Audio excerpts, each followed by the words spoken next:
Bien, on va commencer avec vous, Ludovic Leroy. Votre présentation est donc prête. Alors, IFP Training, IFP pour Institut français du pétrole. On pourrait se dire pourquoi quelqu'un du pétrole vient nous parler d'hydrogène, mais en fait, c'est quelque chose d'assez logique pour vous. Oui, tout à fait. Alors, je vais pas être pris très... Attendez, un instant. Oui, Voilà, c'est ça bon. marche. Alors, je vais pas être pris très au dépourvu par votre remarque sur en insistant sur le côté pétrole avec la lettre P. Alors, première remarque, c'est que notre maison mère, effectivement, donc IFP-EN, EN pour énergie nouvelle. Bon, on n'est pas les seuls à avoir un peu changé notre image. C'est pas juste un changement d'image, c'est aussi une adaptation aux industries en fait qu'on suit et qu'on accompagne en fait dans la transition énergétique, dans la décarbonation. Alors pourquoi je suis pas pris au dépourvu? Parce que c'est une remarque qu'on me fait quasiment à chaque fois que je vais rencontrer des acteurs de la décarbonation, donc ce qu'on peut appeler chez nous les nouvelles énergies, le nouveau monde, l'ancien monde. Donc effectivement, nous historiquement, on vient de l'oil and gas. Et donc c'est une remarque qu'on nous fait. Alors pourquoi finalement on est légitime dans ces nouvelles activités, et notamment l'hydrogène? Tout simplement, alors je vais prendre... Voilà. Donc ici j'ai tout simplement repris en fait, les projections en fait, de l'IEA sur l'utilisation de l'hydrogène. Si on regarde au niveau de l'hydrogène, en 2020, la demande de l'hydrogène, à 80%, ça concerne le raffinage et la production d'ammoniac. Raffinage, production d'ammoniac, en fait, ce sont des métiers de notre activité historique. Ce qui fait que aujourd'hui, si on regarde bien, et ça a été la première chose que j'ai faite quand j'ai commencé à prendre en charge le développement de l'activité hydrogène chez IFP Training, c'est de regarder tout ce qui traitait de l'hydrogène déjà chez nous. Et on se rend compte, bon, je ne l'ai pas découvert, je le savais, mais qu'il y a énormément de sujets qui sont touchés, que ce soit la production, que ce soit le transport, que ce soit le stockage, donc des sujets qui concernent l'hydrogène de demain, l'hydrogène qui sera décarboné. Ce qu'on constate également sur le document de l'IEA, c'est qu'en fait les utilisations vont être amenées à être beaucoup plus variées. On part de l'existant aujourd'hui, qui est principalement du raffinage et le côté industriel, donc ammoniac, méthanol. Et on voit qu'on a des nouvelles utilisations en lien avec le bâtiment, les carburants synthétiques, le transport, l'énergie. Et qu'est-ce que ça veut dire? Ça veut dire tout simplement qu'on va avoir besoin de plus en plus de monde, et que ce monde de l'hydrogène est en train de changer. Donc voilà. Donc aujourd'hui, ce qu'on essaye de faire, en fait, c'est de regarder en fait, ce qui est directement applicable à cette transition et aux futures utilisations de l'hydrogène. Donc ici, j'ai juste représenté en fait la chaîne de valeur de l'hydrogène. Et en fait, quand on regarde bien, IFP Trading, depuis des années, j'aurais même des décennies, 45 ans, en fait, on est présent déjà sur l'hydrogène, beaucoup au travers du raffinage, mais on intervient également au niveau des renouvelables, on intervient au niveau du gaz naturel, du biométhane, du nucléaire, de la biomasse. Hydrogène naturel par la maison mère dont c'est un sujet où elle est assez en pointe. Et puis ensuite, au niveau des applications, donc sur l'utilisation, sur la mobilité, donc on a une division qui concerne les constructeurs automobiles, où on fait déjà de la formation sur les piles à combustible, sur le stockage. Donc en fait, ce que vous avez sur la droite ici, en fait, c'est tout simplement des programmes que j'ai extraits en fait de notre site internet et qui vous montrent des formations qui sont standards aujourd'hui, qui concernent la mobilité, le panorama de la filière, voilà, les marchés, la pile à combustible. Et aujourd'hui, nous, ce que nous cherchons à faire, c'est pas simplement vendre de l'existant, mais c'est vraiment accompagner en fait les entreprises qui assurent la transition. Pourquoi? Parce que une transition, c'est partir d'un point A pour aller vers un point B. Eh bien, nous, on connaît très bien le point A. Et le point B, bon, on ne va pas dire qu'on le connaît très bien, mais en fait, on essaie de le définir en fait, avec vous, avec les différents acteurs. On a en discuté des besoins. Et quand on connaît le point A et quand on connaît le point B, on sait qu'est-ce qu'il faut apporter pour couvrir la distance entre les deux. Et c'est ça, en fait, la formation. Ce qu'on appelle le motto qu'on a repris, donc transition des énergies, transition des compétences. Pourquoi? Parce qu'on a des compétences qui sont existantes, on va dire, dans ce qu'on appelle l'ancien monde, donc le carboné, mais qui sont tout à fait applicables et même relativement directement sur les nouvelles applications. Ensuite, donc ça, c'est les personnes qui sont déjà en activité. Ensuite, il y a les personnes qui arrivent sur le marché. Et là, ce qu'on constate, c'est que en ce qui concerne les formations académiques, aujourd'hui, il y en a qui existent. Est-ce qu'elles sont directement adaptées aux besoins d'aujourd'hui ? Est-ce qu'elles sont directement adaptées aux besoins qu'il y a demain? Et je dirais qu'il y a peut-être une inertie dans tout ce qui est la certification des programmes de formation de ce côté-là. Et le fait, nous, d'être présents avec une réactivité plus importante, on permet de compléter le gap entre les deux. Alors la formation académique, c'est quelque chose qu'on connaît aussi, puisque dans la maison mère IFPEN, vous avez IFP School, qui fait des programmes de formation de type master, qui connaît très bien justement cette problématique d'inertie, de montage des programmes et de certification des programmes. Donc nous, on vient intervenir de manière un peu complémentaire en fait avec l'académique, et en essayant de suivre en fait le mouvement. Et comment on le fait? On le fait au travers de partenariats avec les grands acteurs de la décarbonation. Donc nous, on est présent sur plusieurs implantations en France. Donc globalement, là où il y avait de l'industrie, vous voyez, je suis déjà dans la transition. Là où il y a de l'industrie pétrochimique et pétrolière, donc en Normandie. On a une installation également à la Med. Donc moi, je suis rattaché à la Med, donc je suis un régional de l'État, on va dire. Et là, à la Med, on a un partenariat avec Total Energy. Donc on aura le projet Massilia qui sera juste sur nos fenêtres, qui sera totalement intégrable, en fait, je dirais, dans nos programmes de formation, donc ces formations pratiques. Donc c'est un intérêt. Donc le fait d'accompagner Total, ça permet à la fois de répondre à leurs besoins à eux de transition en interne, et ça nous permet aussi d'utiliser certaines de leurs installations et équipements pour des formations vers l'extérieur. Voilà. Très bien. Beaucoup de demandes en ce moment dans le domaine de l'hydrogène? En ébullition. En ébullition. Alors oui, effectivement, il y a beaucoup de demandes. Ce qu'on voit aujourd'hui, c'est qu'il y a une certaine, on va dire, ce qu'on observe, une certaine maturité. On est passé d'une période où il y avait des projets un peu dans tous les sens, dans toutes les directions. Et aujourd'hui, on a vraiment l'impression que les gens se posent et se demandent, bon alors, qu'est-ce qu'on peut vraiment faire? Quelles sont les limites? Qu'est-ce que ça implique d'un point de vue technique? Qu'est-ce que ça implique d'un point de vue économique? Donc effectivement, aujourd'hui, on a une demande qui est très importante sur des formations de type qui vont vous donner une image globale en fait, du paysage de l'hydrogène. Comment on le produit, ce que ça implique en termes d'infrastructure, les coûts, les projets. Et on commence également, et ça a commencé aujourd'hui durant ce salon, on a des questions qui sont par contre beaucoup plus techniques sur des applications, notamment dans le maritime, sur des nouveaux types de carburants, sur l'utilisation de l'hydrogène dans le maritime.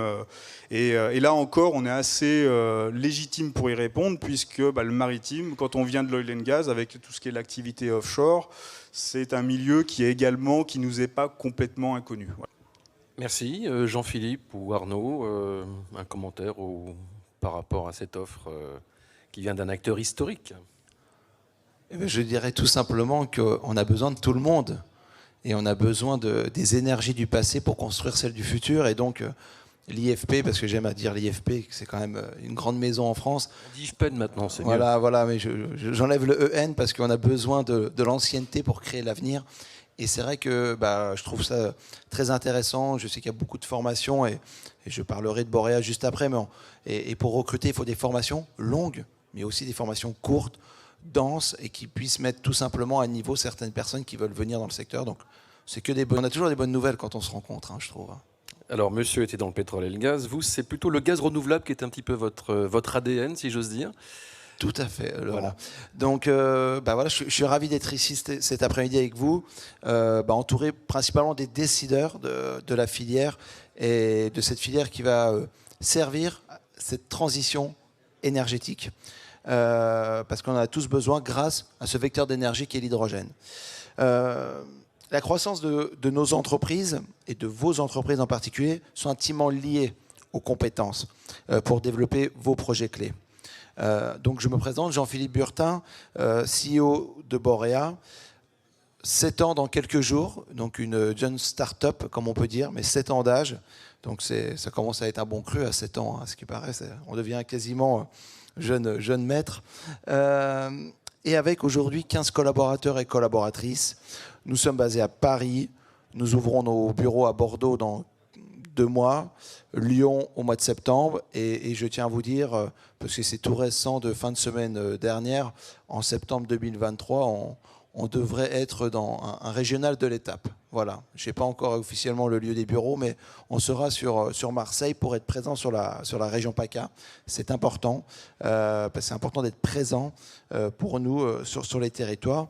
Et aujourd'hui, Borea, hop, il faut que je prenne quand même la petite zapette. Voilà. Aujourd'hui, c'est le numéro 1 du recrutement dans le gaz vert renouvelable, c'est-à-dire hydrogène, méthanisation, biométhane, biogaz, et donc tout autre gaz comme la pyrogazéification. Et aujourd'hui, je veux dire, pourquoi on s'investit en temps, en énergie, dans le secteur et dans la filière de l'hydrogène, et aussi dans les clubs, et en particulier de venir près de vous aujourd'hui à Meet for Hydrogène, parce que vous avez bien vu qu'en termes de cabinet de recrutement, il n'y en a pas beaucoup, hein, voire quasiment pas, à part Borea. Parce qu'aujourd'hui, nous, on a fait un choix, Borea, on a fait un choix parce qu'on est convaincu, c'est en s'impliquant dans la filière, en étant au cœur des acteurs ici présents et qui ont des stands juste derrière, et que l'on peut comprendre et mieux appréhender tout simplement les problématiques RH, comprendre et tout simplement délivrer les meilleurs talents. Ainsi, on a fait le choix d'être membre de France Hydrogène, dont le président Philippe Boucly est intervenu ce matin, mais aussi en 2023 d'être membre du club Vision Hydrogène, dont Michel Delpont, ici présent, est intervenu aussi.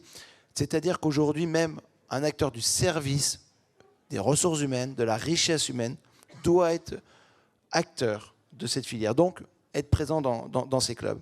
Alors, ce n'est pas une nécessité pour notre métier, parce que vous connaissez beaucoup d'acteurs recruteurs et qui ne sont pas dans ces clubs-là. Mais chez Borea, on a fait le choix que ce soit une obligation, pour mieux vous écouter, mieux appréhender les problématiques, mieux vous comprendre, et ainsi tout simplement délivrer au mieux les talents de demain, parce qu'aujourd'hui, les compétences, c'est ce qui fera la réussite de nous tous. De nombreux acteurs ici ont levé de quelques dizaines, voire centaines de millions d'euros.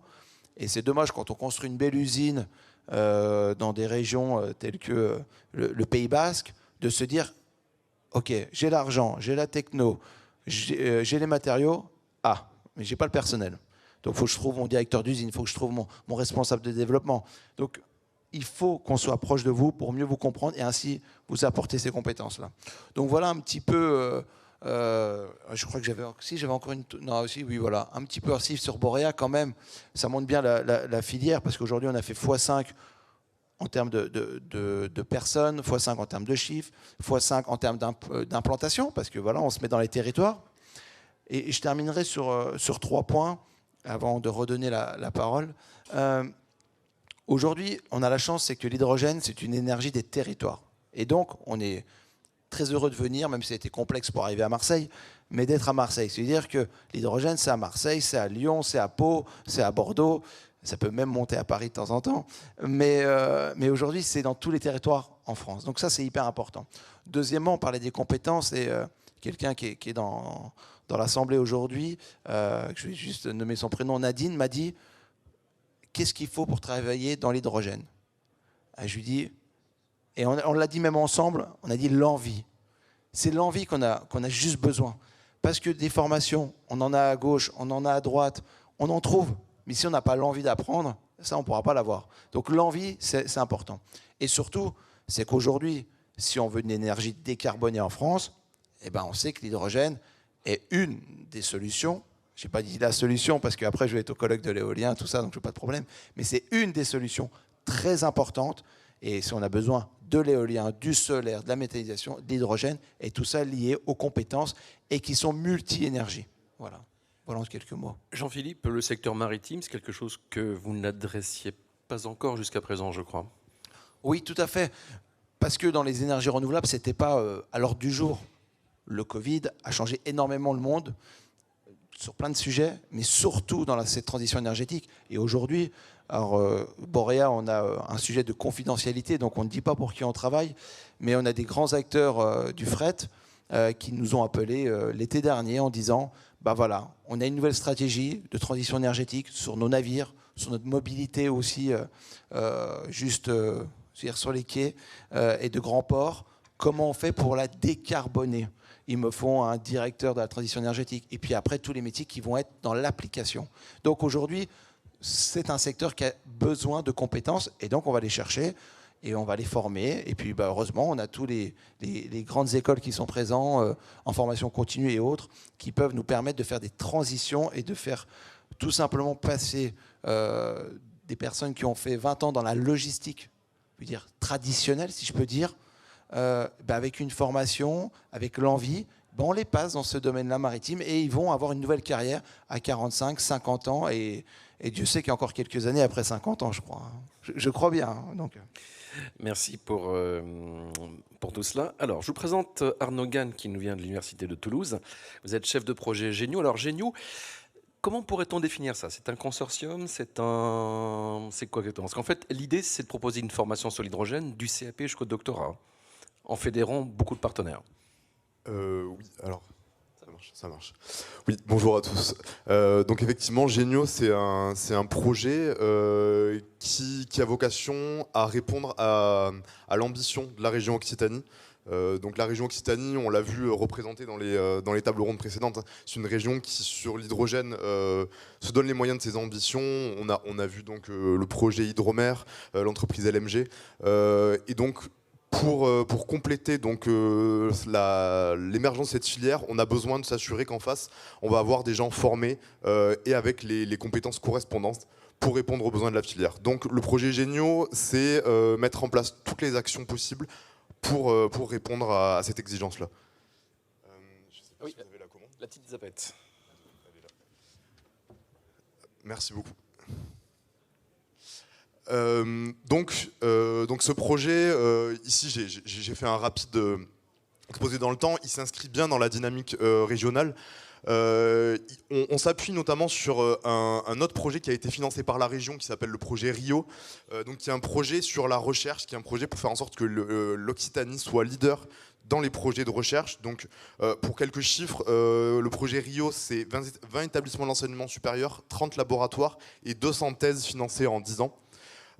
Et donc on agit à côté d'IDEO qui est l'acteur régional donc, sur l'hydrogène en Occitanie. IDEO avait fait une étude donc, en 2020 pour essayer de voir quels allaient être les besoins de la filière en Occitanie en termes de métiers. Donc on sait qu'à l'échelle de la France en 2030 ça va être au moins 100 000 emplois qui vont être créés dans l'hydrogène.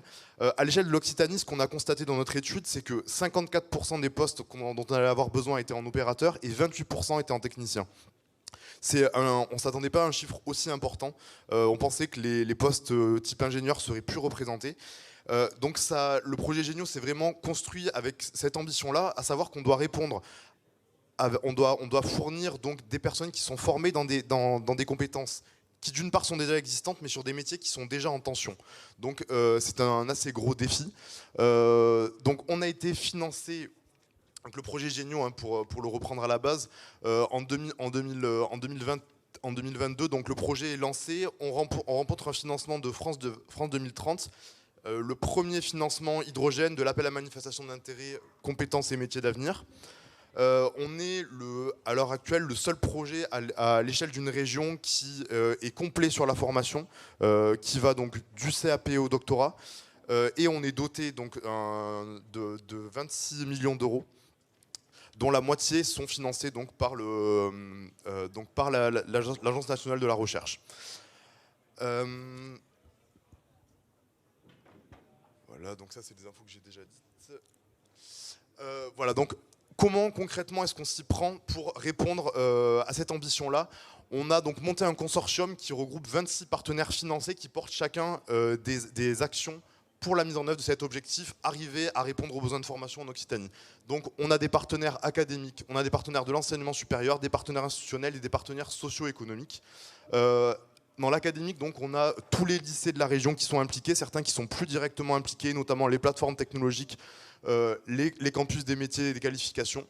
Dans l'enseignement supérieur, on a évidemment beaucoup d'écoles d'ingénieurs, des universités, et également des partenaires socio-économiques, parce qu'il faut qu'on fasse avancer toute la filière ensemble. Donc des acteurs de la formation, mais aussi des filières métiers. Également, on a des partenaires non financiers qui sont impliqués, qui participent à nos groupes de travail, qui participent à notre comité de pilotage notamment. Je pense à des entreprises comme Airbus ou comme Genvia qui suivent nos travaux, qui participent à nos groupes de travail. Et donc, un peu plus concrètement, l'idée de Génio, c'est de couvrir tout le spectre de la formation. Donc, je l'ai déjà dit plusieurs fois, on va du CAP jusqu'au doctorat. Dans le détail, il va y avoir 25% des formations qu'on va hydrogénéiser qui sont des licences pro, 25% qui sont des BTS, 25% qui sont des bacs pro, et ensuite, il reste 10% pour des CAP, 10% pour des masters. Au-delà de la formation, on a d'autres publics cibles, puisque donc, c'est des métiers, les métiers de l'hydrogène qui sont des métiers qui existent déjà, donc on a des enjeux sur les personnes qui sont en reconversion, on a des enjeux pour les personnes qui sont éloignées de l'emploi, et pour des personnes qui sont déjà en situation de travail, mais qu'il faut former dans leurs entreprises. Donc ensuite, ici, vous avez une illustration territoriale du projet. Le territoire de l'Occitanie est vaste et on a des projets financés sur tout le territoire. Notamment, on a des pôles, alors outre les deux pôles classiques en Occitanie que sont Toulouse et Montpellier dans le domaine de la formation, on a des écosystèmes qui sont très actifs, à Tarbes notamment, autour de l'Enit et d'Alstom, à Albi, à Béziers. On a donc une vraie territorialisation. Donc, pour en arriver doucement à ma conclusion, concrètement, comment est-ce qu'on s'y prend donc, pour répondre aux enjeux de formation ? La première des choses qu'on va mettre en place, c'est de la coloration hydrogène. C'est-à-dire qu'on va très peu créer de nouvelles formations, on va hydrogénéiser des formations qui existent déjà. Comment on fait pour hydrogénéiser ces formations qui existent déjà de manière la plus efficace ? En fait, on va créer des modules et des grains de formation qui ont vocation à être réutilisables par toutes les formations à différents niveaux. C'est-à-dire qu'on fait travailler des acteurs dans des groupes de travail pour créer des petits contenus de formation d'environ une demi-heure qui sont sur une plateforme digitale et qui sont réutilisables par toutes les formations. Donc ça va être sur des sujets très techniques, très précis. Ensuite, on fournit en équipement. Tous les lycées de la région, au bout des 5 ans, donc, auront donc des bancs pédagogiques donc pour faire des TP hydrogène. On soutient les événements qui promeuvent l'hydrogène sur le territoire. Par exemple, on a l'Albi Eco Race à Albi, qui est une course notamment de véhicules à hydrogène, donc, qui est cofinancée par Génio, qui nous permet donc de démocratiser, de sensibiliser le grand public. Et puis enfin, par exemple, on propose des TP à distance qu'on numérise, etc. Donc, pour conclure, voilà les 4 axes dans lesquels on a construit le projet.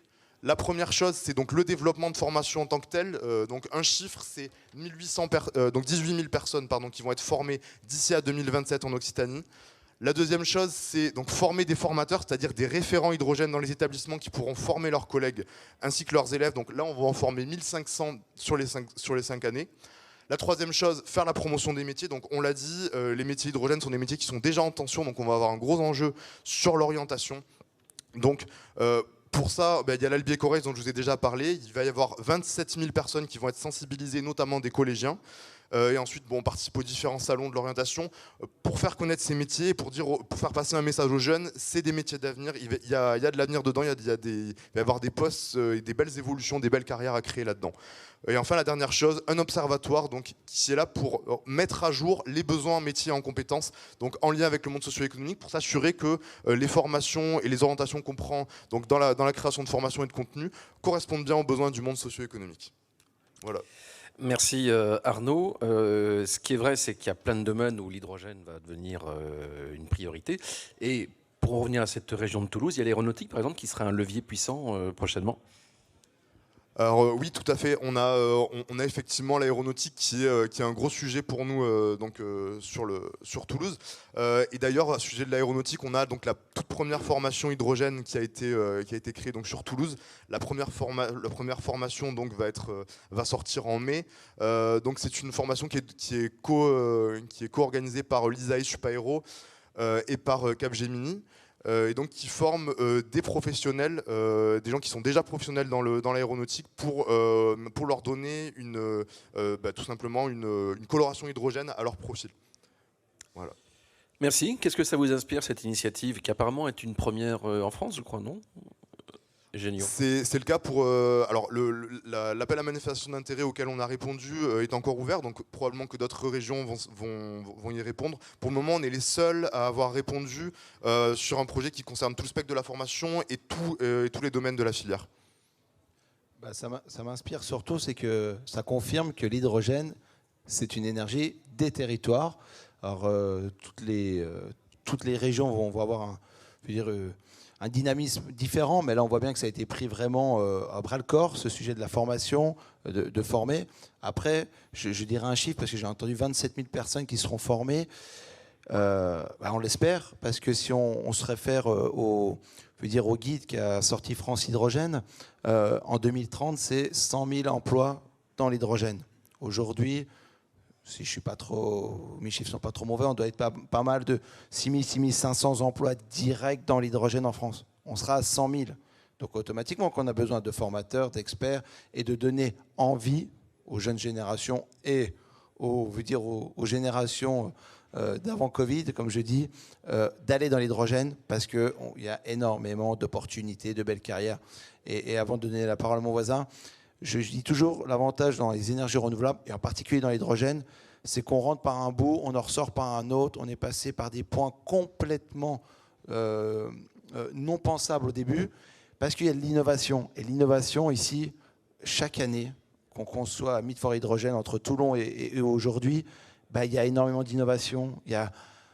Moi, je suis émerveillé par les docteurs qui nous sortent des choses et qui nous font avancer cette technologie. Donc, ce qu'on rentre aujourd'hui comme compétences va les améliorer par des formations plus ou moins courtes pour aller toujours plus loin, pour améliorer nos process. Donc, c'est que du bonheur.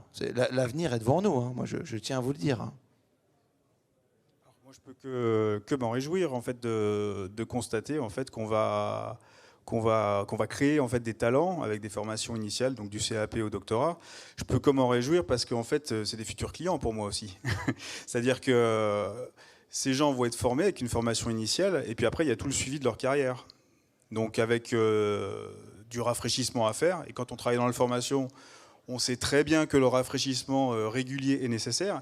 Et puis surtout, on est en train de parler d'une activité qui est en pleine expansion, qui va certainement se transformer dans le temps. Et donc nous, on sera là pour accompagner ces transformations.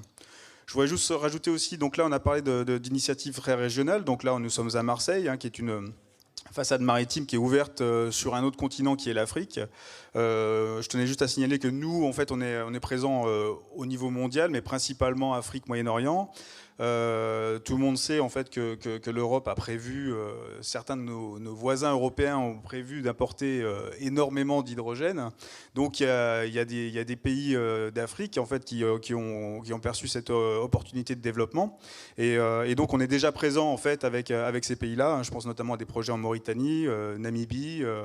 Donc pourquoi c'est intéressant? Parce qu'en allant développer nous-mêmes nos compétences là-bas, ça va permettre aussi d'en faire bénéficier les acteurs qui sont ici dans les territoires, en France de manière générale. Alors là, on parlait de formation initiale, mais il y a bien sûr de la formation continue, puisque donc il y a des reconversions également, parce qu'en fait, toutes les sociétés qui étaient dans les économies fossiles, il faut qu'elles se mettent à la page. Et j'imagine que dans le secteur pétrolier, gazier, en fait, il y a certainement beaucoup de choses, beaucoup de besoins à satisfaire.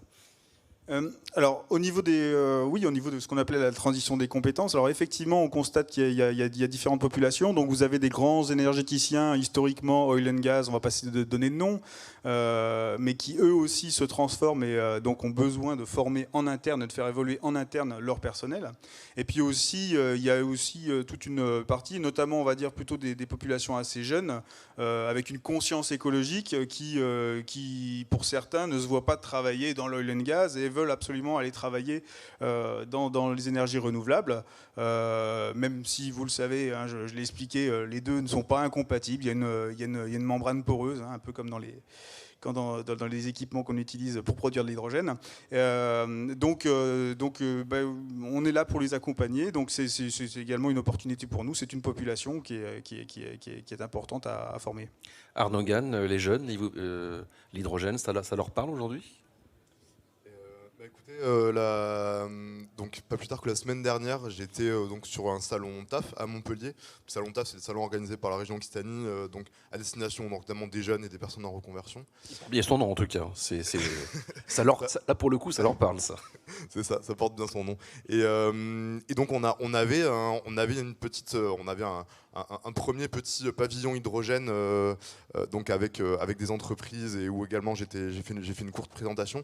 Et oui, on a beaucoup de personnes qui sont intéressées. On a beaucoup de retours positifs. Effectivement, comme vous le disiez, ça répond tout à fait aux besoins des jeunes diplômés qui ont envie d'avoir des métiers qui ont du sens, qui ont envie d'avoir l'impression qu'ils participent à la transition, aux grands défis qu'on a à relever face au changement climatique. Donc oui, il y a une vraie carte à jouer. Après, je pense qu'on a du travail sur la démocratisation, sur le fait que les gens comprennent ce que c'est l'hydrogène, évidemment. Très bien. Est-ce qu'on a une petite question ou deux dans la salle pour nos amis de la formation? Même pas une seule question, dites donc. C'est qu'on a été très clair. Bah, ça doit être certainement ça. Pas du tout. Ou peut-être pas du tout clair. Bon, Boréa Région Sud, c'est pour bientôt alors? Bah c'est pour bientôt, et je voulais juste rebondir sur les compétences. Enfin, contre, les compétences, ils existent aujourd'hui.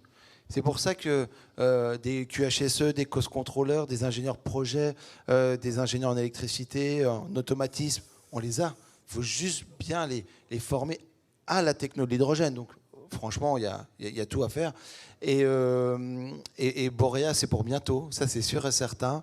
On est ravis du développement, et on est dans le final là. Donc on est dans le final. Alors je voulais juste redire un grand merci tout d'abord à Pierre de Meet for Hydrogène de continuer cette belle initiative. L'année dernière, nous avions fait un passage éclair à Mayol. Cette année, on est présent, on est exposant. Et donc, un grand merci pour cette organisation. Merci à Laurent. Et merci à vous tous, parce que former les gens, je le redis, on en a besoin. Donner l'envie, c'est encore mieux. Et l'hydrogène, il y a beaucoup de pédagogie, énormément. Donc, il va y avoir beaucoup de communication à faire. Et l'hydrogène, je lance le débat. Je parle de l'hydrogène bas carbone.